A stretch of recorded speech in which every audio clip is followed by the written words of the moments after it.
نحمده ونستعينه ونستغفره ونعوذ بالله من شرور أنفسنا ومن سيئات أعمالنا من يهده الله فلا مضل له ومن يضلل فلا هادي له وأشهد أن لا إله إلا الله وحده لا شريك له وأشهد أن محمدا عبده ورسوله يا أيها الذين آمنوا اتقوا الله حق تقاته ولا تموتن إلا وأنتم مسلمون يا أيها الناس اتقوا ربكم الذي خلقكم من نفس واحدة وخلق منها زوجها وبث منهما رجالا كثيرا ونساء واتقوا الله الذي تساءلون به والأرحام إن الله كان عليكم رقيبا يا أيها الذين آمنوا اتقوا الله وقولوا قولا سديدا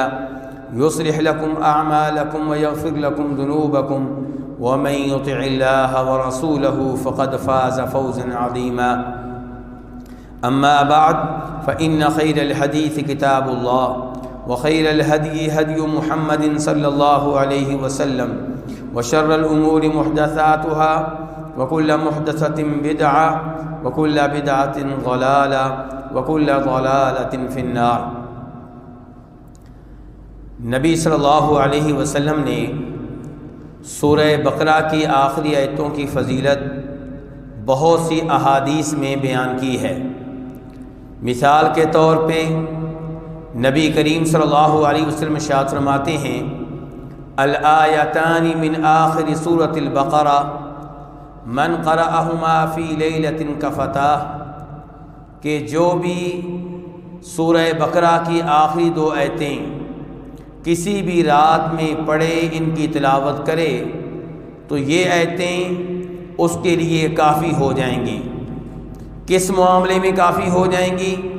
کچھ علماء کرام نے کہا ہے کہ یہ دو آیتیں اسے جنوں اور انسانوں کے شر سے بچانے کے لیے کافی ہو جائیں گی، اور کچھ علماء کرام نے کہا ہے کہ یہ دو آیتیں تہجد کی نماز پڑھنے کے معاملے میں کافی ہو جائیں گی، یعنی کہ جو انسان یہ دو آیتیں پڑھ لے، وہ تہجد کی نماز نہ پڑھے تو یہ دو آیتیں تلاوت کرنا اس کے لیے کافی ہو جائے گا۔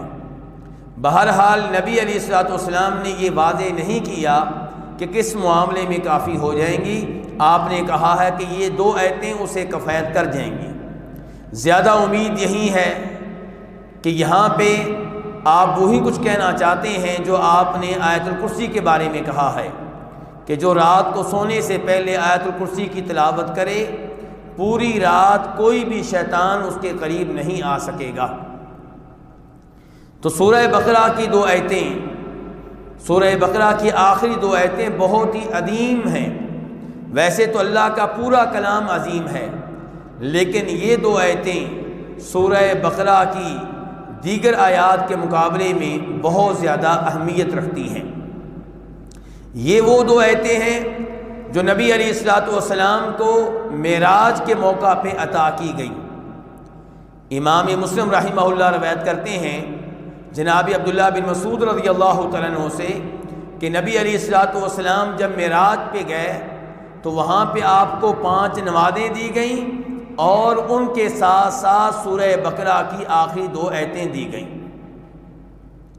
ان دو آیتوں کی عظمت، اہمیت اور شان کا اندازہ آپ اس بات سے لگا سکتے ہیں کہ نبی کریم صلی اللہ علیہ وسلم ایک دفعہ جناب جبریل علیہ السلام کے ساتھ تشریف فرما تھے کہ اوپر سے ایسے آواز آئی جیسے کوئی دروازہ کھلتا ہے۔ جبریل علیہ السلام نے اوپر کی جانب دیکھا اور پھر کہا کہ نبی صلی اللہ علیہ وسلم، یہ آسمان کا وہ دروازہ کھلا ہے جو آج سے پہلے کبھی بھی نہیں کھولا گیا، آج پہلی بار کھولا گیا ہے۔ اور پھر فرمایا کہ یہ ایک فرشتہ نازل ہو رہا ہے، اور یہ وہ فرشتہ ہے جو اس سے پہلے زمین پہ کبھی نازل نہیں ہوا، آج پہلی بار زمین پہ نازل ہوا ہے۔ وہ فرشتہ نازل ہو کے نبی علیہ الصلوۃ والسلام سے سلام عرض کرتا ہے اور پھر کہتا ہے ابشر بنورین اوتیتہما لم یعطہما نبی قبلک، کہ میں آپ کو خوشخبری دینے کے لیے آیا ہوں۔ خوشخبری کیا ہے؟ کہ اللہ رب العزت نے آپ کو دو ایسے نور دیے ہیں، دو ایسے چراغ دیے ہیں جو آپ سے پہلے کبھی بھی کسی نبی کو نہیں ملے۔ وہ دو چراغ کیا ہے؟ وہ دو نور کیا ہیں؟ فرمایا پہلے نمبر پہ سورہ فاتحہ اور دوسرے نمبر پہ سورہ بقرہ کی آخری آیتیں۔ لن تقرأ بحرف منہما الا اعطیتہ، ان دو میں سے آپ کسی بھی جملے کی تلاوت کریں، ان دو کے کسی بھی حصے کی آپ تلاوت کریں، آپ کو وہ کچھ ملے گا جس کا تذکرہ اس جملے میں موجود ہوگا۔ ان احادیث سے واضح ہوا کہ سورہ بقرہ کی آخری آیات بہت زیادہ عظمت کی حامل ہیں۔ اب سوال پیدا ہوتا ہے کہ ان دو آیتوں کی اتنی اہمیت کیوں ہے؟ ان کا معنی و مفہوم کیا ہے؟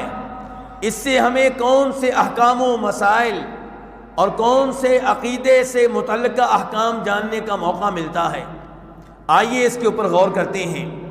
اللہ رب العزت ارشاد فرماتے ہیں آمن الرسول بما انزل الیہ من ربہ والمؤمنون کل آمن باللہ وملائکتہ وکتبہ ورسلہ لا نفرق بین احد من رسلہ وقالوا سمعنا واطعنا غفرانک ربنا والیک المصیر۔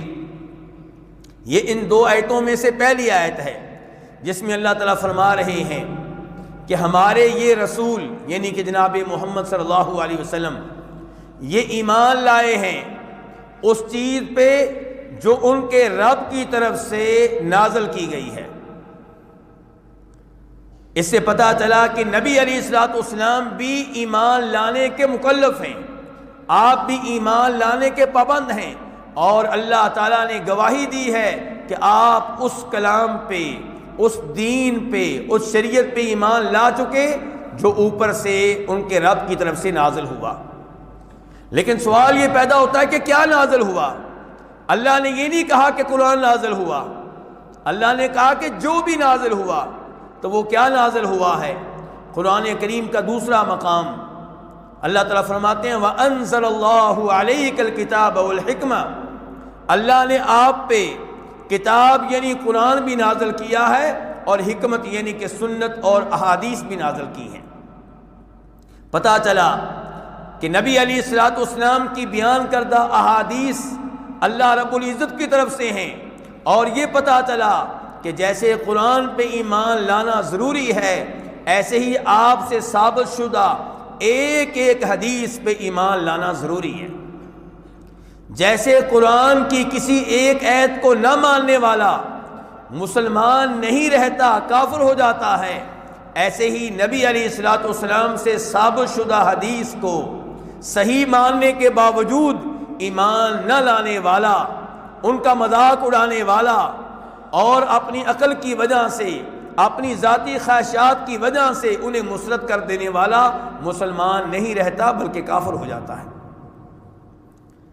اور آپ علیہ الصلوۃ والسلام نے فرمایا تھا، ابو داؤد شریف کی حدیث ہے الا انی اوتیت الکتاب ومثلہ معہ، اے لوگو دھیان سے میری بات سن لو، مجھے صرف قرآن نہیں ملا بلکہ قرآن کے ساتھ ساتھ قرآن جیسی ایک چیز اور بھی ملی ہے، اور وہ کیا ہے؟ نبی علیہ الصلوۃ والسلام کی حدیث۔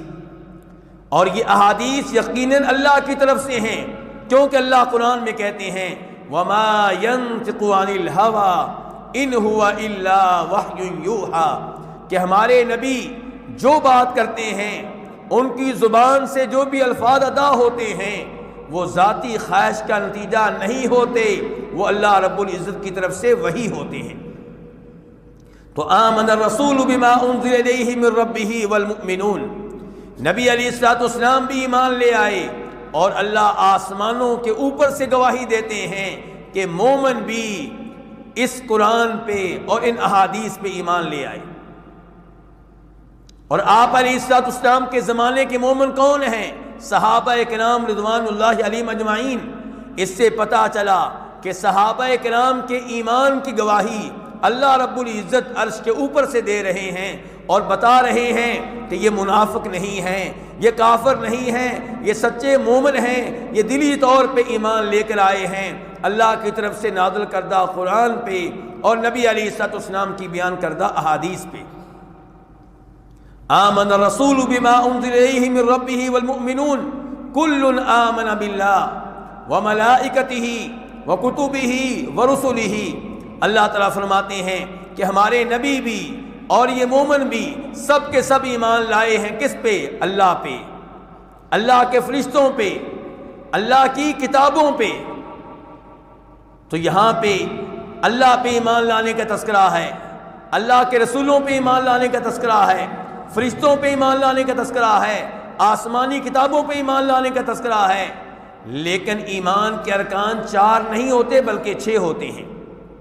کہنے کا مقصد یہ ہے کہ یہاں پہ آخرت پہ ایمان لانے کا تذکرہ نہیں ہے، یہاں پہ تقدیر پہ ایمان لانے کا تذکرہ نہیں ہے، لیکن اس کی وجہ سے کوئی بھی اشکال پیدا نہیں ہونا چاہیے، کسی قسم کا شک و شبہ دل میں وارد نہیں ہونا چاہیے، کیونکہ جو قرآن پہ ایمان لائے گا اس سے قرآن مطالبہ کرے گا کہ آخرت پہ ایمان لاؤ، جو قرآن پہ ایمان لائے گا اس سے قرآن مطالبہ کرے گا کہ تقدیر پہ ایمان لاؤ، جو ہمارے نبی علیہ الصلوۃ والسلام پہ ایمان لائے گا اس سے ہمارے نبی مطالبہ کریں گے کہ آخرت پہ ایمان لاؤ، اس سے ہمارے نبی مطالبہ کریں گے کہ تقدیر پہ ایمان لاؤ۔ تو اس لیے 6 کے 6 ارکان ایمان پہ ایمان لانا ضروری ہے۔ جو کسی ایک رکن کا منکر ہے وہ مسلمان نہیں رہتا، اللہ کی بتائی ہوئی ایک ایک چیز کے اوپر ایمان لانا ضروری ہوتا ہے۔ کل آمن باللہ وملائکتہ وکتبہ ورسلہ لا نفرق بین احد من رسلہ۔ ایمان لانے والے لوگ کیا کہتے ہیں؟ کہتے ہیں کہ ہمارا تمام نبیوں پہ، تمام رسولوں پہ ایمان ہے، اور ایمان لانے کے معاملے میں ہم ایک نبی سے دوسرے نبی میں فرق نہیں کرتے۔ فرق کرنے والے کون ہیں؟ یہودی، جو تمام نبیوں پہ ایمان لاتے ہیں، موسیٰ علیہ السلام پہ ایمان لاتے ہیں، لیکن جناب عیسیٰ علیہ السلام پہ ایمان نہیں لاتے، جناب محمد رسول اللہ صلی اللہ علیہ وسلم کو مومن نہیں مانتے۔ فرق کرنے والے کون ہیں؟ عیسائی ہیں، جو تمام نبیوں پہ ایمان لاتے ہیں، موسیٰ علیہ السلام پہ ایمان لاتے ہیں، عیسیٰ علیہ السلام کو نبی اور رسول مانتے ہیں، لیکن جناب محمد صلی اللہ علیہ وسلم کو نبی اور رسول نہیں مانتے۔ اور اللہ رب العزت نے یہ اعزاز مسلمانوں کو دیا ہے، یہ سعادت مسلمانوں کو بخشی ہے کہ وہ کسی بھی نبی کے منکر نہیں ہیں، کسی بھی رسول کے منکر نہیں ہیں۔ اور یہاں سے یہ بھی پتہ چلا کہ وسیع دل کن کا ہے۔ مسلمانوں میں ایسے لبرل لوگ پیدا ہو چکے ہیں جن کی یہ سوچ ہے کہ شاید مسلمان تنگ دل ہیں، لیکن اندازہ کیجئے تنگ دل کون ہے، وسیع دل کس کا ہے؟ کیا مسلمانوں کا دل وسیع نہیں ہے جو ہر نبی کو مانتے ہیں؟ تنگ دل تو وہ ہوئے جو جناب محمد علیہ السلام کو نہیں مانتے، جو جناب عیسیٰ علیہ السلام کو نہیں مانتے۔ مسلمان اللہ کے فضل و کرم سے اس معاملے میں ایک نبی سے دوسرے نبی میں کوئی فرق نہیں ڈالتے، اور اللہ رب العزت نے ایسے ہی لوگوں کو اجر و ثواب دینے کا وعدہ کر رکھا ہے جو اس معاملے میں کوئی تفریق نہ کرے، جیسا کہ اللہ تعالیٰ نے سورہ مائدہ میں اس معاملے کو واضح کیا ہے۔ اللہ تعالیٰ فرماتے ہیں کہ جو اللہ پہ ایمان لائے اور اللہ کے رسولوں پہ ایمان لانے میں تفریق نہیں برتی، یہی وہ لوگ ہیں جنہیں کامل اجر و ثواب ملے گا، اور یہی وہ لوگ ہیں جنہیں اللہ بخشنے والا ہے، جن پہ رحم کرنے والا ہے۔ وقالوا سمعنا واطعنا، اللہ تعالیٰ بیان کرتے ہیں کہ ایمان لانے والے لوگ وہ ہیں جن کا موقف یہ ہوتا ہے کہ اے اللہ ہم نے تیرا کلام سن لیا اور مان لیا، اے اللہ ہم نے تیرے نبی کا کلام سن لیا اور مان لیا۔ اللہ رب العزت کے کلام کے تعلق سے، نبی علیہ الصلوۃ والسلام کی احادیث کے تعلق سے لوگ 3 طرح کے ہیں۔ نمبر 1 وہ لوگ جو اللہ رب العزت کا کلام سننے سے بھی انکاری ہیں، وہ کہتے ہیں ہم کبھی بھی قرآن نہیں سنیں گے، کبھی بھی احادیث نہیں سنیں گے، جب یہ سنتے نہیں تو مانتے بھی نہیں ہیں، تو یہ دونوں سعادتوں سے محروم ہیں۔ دوسرے نمبر پہ وہ لوگ ہیں جو اللہ کا کلام سن لیتے ہیں لیکن اس پہ عمل نہیں کرتے، اس پہ ایمان نہیں لاتے، اللہ رب العزت کی اطاعت نہیں کرتے۔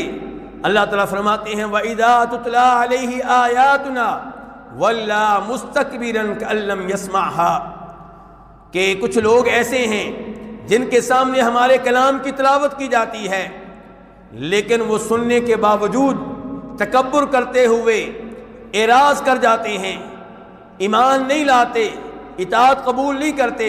فرمایا یہی وہ لوگ ہیں جن کے لیے رسوا کرنے والا عذاب ہے۔ اور تیسرا گروہ کن کا ہے؟ مسلمانوں کا، مومنوں کا، جو اللہ کا کلام سنتے ہیں پیار کے ساتھ، محبت کے ساتھ، اور اللہ کا ہر آرڈر سننے کے بعد اعلان کرتے ہیں کہ یا اللہ ہم نے سن لیا اور آج سے ہم عمل پیرا ہو گئے، ابھی سے ہم عمل پیرا ہو گئے۔ یا اللہ جس چیز کو تو نے حرام قرار دیا ہمارے نزدیک حرام ہے، جس کو تو نے حلال قرار دیا وہ ہمارے نزدیک حلال ہے۔ وہ اللہ رب العزت کا ہر حکم ماننے والے اور ہر حکم کی اطاعت کرنے والے ہیں۔ انما کان قول المؤمنین اذا دعوا الی اللہ ورسولہ لیحکم بینہم ان یقولوا سمعنا واطعنا واولئک هم المفلحون۔ اللہ تعالیٰ فرماتے ہیں کہ جب کسی مومن بندے کو اللہ کا کلام سنایا جائے، اللہ کی کسی آیت پہ عمل کرنے کی دعوت دی جائے، نبی علیہ الصلوۃ والسلام کی کسی حدیث کو پیش کیا جائے اور اس پہ عمل کرنے کی دعوت دی جائے تو اس کا موقف کیا ہوتا ہے، اس کا رویہ کیا ہوتا ہے؟ فرمایا وہ کہتا ہے سمعنا، ہم نے اللہ کا کلام سن لیا، اللہ کا حکم سن لیا، اللہ کے رسول کی حدیث سن لی، وَأَطَعْنَا اور مان لی، ابھی سے عمل کریں گے۔ فرمایا وَأُولَئِكَ هُمُ الْمُفْلِحُونَ، یہ لوگ ہیں فلاح پانے والے، دنیا آخرت میں کامیابی حاصل کرنے والے۔ اللہ تعالیٰ فرماتے ہیں وَإِلَيْكَ الْمَصِيرُ، جو اللہ پہ ایمان لانے والے ہیں، اللہ کے رسولوں پہ ایمان لانے والے ہیں، جو فرشتوں پہ ایمان لانے والے ہیں، آسمانی کتابوں پہ ایمان لانے والے ہیں، وہ اللہ کو مخاطب کر کے یہ بھی کہتے ہیں کہ وَإِلَيْكَ الْمَصِيرُ، یا اللہ ہمارے دنیاوی امور ہوں یا اخروی امور ہوں، سب کے سب تیرے پاس سے حل ہونے ہیں، ہمارا ہر معاملہ تیرے پاس جانا ہے۔ اگر تو ہمارے لیے خیر لکھ دے گا تو ہمیں خیر ملے گی، اگر تو ہمیں خیر سے محروم کر دے تو ہم کبھی بھی خیر کو حاصل نہیں کر سکتے۔ اس لیے جب ان کا یہ ایمان ہوتا ہے کہ سارا معاملہ اللہ کے ہاتھوں میں ہے تو وہ اعلان کرتے ہیں کہ وَأُفَوِّضُ أَمْرِي إِلَى اللَّهِ إِنَّ اللَّهَ بَصِيرٌ بِالْعِبَادِ، کہ میں اپنے تمام معاملات کو اللہ کے سپرد کرتا ہوں، اور اللہ تعالیٰ یقیناً ایسے لوگوں کے معاملات کو حل کرتا ہے کیونکہ انہوں نے اللہ پہ توکل کیا، اللہ پہ بھروسہ کیا، اور اللہ رب العزت نے ان کی اس دعا کو سن لیا، اور اللہ رب العزت نے ان کے امور کو آسان کر دیا۔ اللہ رب العزت سے دعا ہے کہ اللہ تعالی ہمیں اپنے کلام پاک پہ صحیح معنوں میں غور و فکر کرنے کی توفیق عنایت فرمائے، اور اس سے اخذ کیے گئے احکام و مسائل پہ عمل پیرا ہونے کی توفیق عنایت فرمائے۔ وآخر دعوانا ان الحمد للہ رب العالمین۔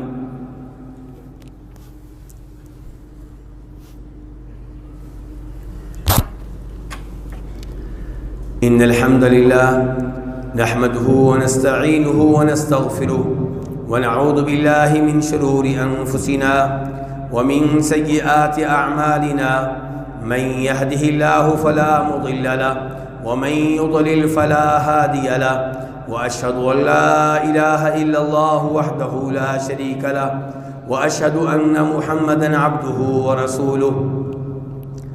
آج کے خطبہ جمعہ کا خلاصہ یہ ہے کہ سورہ بقرہ کی آخری دو آیتیں بہت ہی عظیم ہیں، اور ہر مسلمان کو چاہیے کہ رات کو سونے سے پہلے پہلے ان دو آیتوں کی تلاوت کر لے تاکہ وہ رات کے ہر شر سے محفوظ رہ سکے، انسانوں کے شر سے بھی اور جنوں کے شر سے بھی۔ اور دوسرے نمبر پہ یہ پتہ چلا کہ یہ دو آیتیں نبی علیہ الصلوۃ والسلام کو معراج کے موقع پہ عطا کی گئی تھی۔ تیسرے نمبر پہ یہ پتہ چلا کہ ان کی عظمت کو بیان کرنے کے لیے اللہ رب العزت نے ایک ایسے فرشتے کو نبی علیہ الصلوۃ والسلام کے پاس بھیجا جو اس سے پہلے کبھی بھی زمین پہ نہیں آئے تھے، اور انہیں اس آسمان کے دروازے سے اترنے کا موقع دیا گیا جو اس سے پہلے کبھی بھی کھولا نہیں گیا تھا۔ اس سے آپ اندازہ لگا سکتے ہیں کہ یہ دو آیتیں کتنی عظیم آیتیں ہیں کہ جن کے بارے میں خوشخبری دینے کے لیے وہ فرشتہ اللہ کے رسول علیہ الصلوۃ والسلام کے پاس آتا ہے جو پہلے کبھی نہیں آیا، اور یہ خوشخبری دینے کے لیے آسمان کا وہ دروازہ کھولا جاتا ہے جو پہلے کبھی بھی نہیں کھلا۔ اس لیے ان دو آیتوں کا اہتمام کرنا چاہیے، اور جب اللہ تعالیٰ کے کلام میں سے کسی سورت کی، کسی آیت کی خاص فضیلت ثابت ہو تو اس کے اوپر خاص توجہ دینی چاہیے، اس کے معنی و مفہوم پہ غور و فکر کرنا چاہیے، اور دیکھنا چاہیے کہ اس آیت میں کون سے وہ پھول ہیں، کون سے وہ موتی ہیں، کون سے وہ احکام و مسائل ہیں جن کی وجہ سے اس آیت کی یا اس سورت کی اہمیت بڑھ گئی ہے۔ تو یہ دو آیتیں ہر رات تلاوت کیجیے، لیکن ان دو آیتوں کے معنی و مفہوم پہ غور و فکر کرتے ہوئے جب آپ پڑھ رہے ہوں آپ کو پتہ ہو کہ ہم اللہ سے کیا کہہ رہے ہیں، جب آپ پڑھ رہے ہوں آپ کو پتہ ہو ہم اللہ سے کیا مانگ رہے ہیں۔ ان دو آیتوں میں سے پہلی آیت کی تفسیر کرنے کا آج موقع ملا ہے، دوسری آیت کی تفسیر انشاءاللہ آئندہ کسی خطبہ جمعہ میں پیش کرنے کی سعادت حاصل کروں گا۔ اللہ رب العزت سے دعا ہے کہ اللہ تعالی ہمیں اپنے کلام پاک کے ساتھ جوڑ دے، اس کی تلاوت کرنے کی بھی توفیق دے، اسے سمجھنے کی بھی توفیق دے، اور اس پہ عمل پیرا ہونے کی بھی توفیق دے۔ یا اللہ جتنے مسلمان مریض ہیں سب کو شفا دے، یا اللہ جتنے مسلمان مریض ہیں سب کو عافیت دے، سب کو تندرستی دے۔ اللہم عافنا فی ابداننا، اللہم عافنا فی اسماعنا، اللہم عافنا فی ابصارنا، لا الہ الا انت۔ یا اللہ بہت سے احباب نے کہا ہے کہ ہمارے کئی رشتہ دار دوست احباب بیمار ہیں، ان کے لیے دعا کیجیے۔ یا اللہ ہم تجھے تیرے ناموں کا اور تیری عظیم صفات کا واسطہ دے کر درخواست کرتے ہیں کہ یا اللہ جتنے مسلمان مریض ہیں سب کو عافیت دے، سب کو شفا دے، سب کو صحت کا لباس پہنا۔ یا اللہ جتنے مسلمان فوت ہو چکے ہیں ان کی مغفرت فرما۔ یا اللہ ہمارے جامعہ کے طالب علم لقمان ان کی والدہ فوت ہوئی ہیں، یا اللہ ان کی والدہ کی قبر پہ اپنی رحمتیں اور برکتیں نازل فرما۔ یا اللہ ان کی قبر کو منور فرما۔ یا اللہ ہمارے رشتہ داروں میں سے، دوست احباب میں سے، محلہ داروں میں سے، بلکہ یا اللہ جتنے بھی مسلمان فوت ہو چکے ہیں ان کی قبریں منور فرما، ان کی قبریں کشادہ فرما، انہیں عذاب قبر عذاب جہنم سے محفوظ فرما، ان کی قبروں پہ اپنی رحمتیں اور برکتیں نازل فرما۔ یا اللہ انہیں اپنی رحمت کی لپیٹ میں لے لے۔ یا اللہ ہمیں بھی جب موت دینا، ایمان پہ دینا، اسلام پہ دینا، توحید پہ دینا، یا اللہ ہمارے پاس وہ فرشتے بھیجنا جو رحمت کے فرشتے ہیں۔ یا اللہ عذاب کے فرشتوں سے ہمیں محفوظ رکھنا۔ یا اللہ ہماری اولاد کو نیک بنا، انہیں قرآن کا حافظ بنا، انہیں دین کا عالم بنا۔ یا اللہ ہمارے حکمرانوں کو قرآن و سنت کی تعلیمات سیکھنے کی توفیق دے، اور یہ شریعت اور یہ دین اس ملک میں نافذ کرنے کی توفیق دے۔ بلکہ یا اللہ جتنے بھی مسلمان ہیں جو قرآن و حدیث سے ہٹ کر دائیں بائیں گھوم رہے ہیں، قرآن و حدیث کے علاوہ دیگر چیزوں کو اسلام سمجھ لیتے ہیں، کہانیاں اور کرامتوں کے نام پہ دائیں بائیں گھومتے رہتے ہیں، اصل قرآن کا مطالعہ نہیں کرتے، بخاری مسلم کی حدیث کا مطالعہ نہیں کرتے، یا اللہ ان کو سمجھنے کی توفیق دے کہ اصل دین کیا ہے، اصل شریعت کیا ہے۔ یا اللہ ان کو توفیق دے کہ وہ تیرے کلام کو پڑھیں، اس کو سمجھیں، تیرے نبی علیہ الصلوۃ والسلام کی حدیث کو پڑھیں اور ان کو سمجھیں اور ان پہ عمل پیرا ہوں۔ یا اللہ ہمیں درست عقیدہ دے، یا اللہ ہمیں صحیح عقیدہ دے۔ یا اللہ ان میں شامل فرما جو روز قیامت نبی علیہ الصلوۃ والسلام کے حوض سے پانی پینے کا اعزاز حاصل کریں گے، جو آپ کے جھنڈے کے نیچے جمع ہوں گے، جن کی آپ شفاعت فرمائیں گے۔ یا اللہ ہمارے گناہ معاف فرما، یا اللہ ہماری لغزشیں معاف فرما، یا اللہ ہماری کوتاہیاں معاف فرما۔ ربنا آتنا فی الدنیا حسنہ وفی الآخرۃ حسنہ وقنا عذاب النار۔ ربنا لا تزغ قلوبنا بعد اذ هديتنا وهب لنا من لدنك رحمة إنك أنت الوهاب۔ ربنا اغفر لنا ولإخواننا الذين سبقونا بالإيمان ولا تجعل في قلوبنا غلا للذين آمنوا ربنا إنك رؤوف رحيم۔ سبحان ربك رب العزة عما يصفون وسلام على المرسلين والحمد لله رب العالمين۔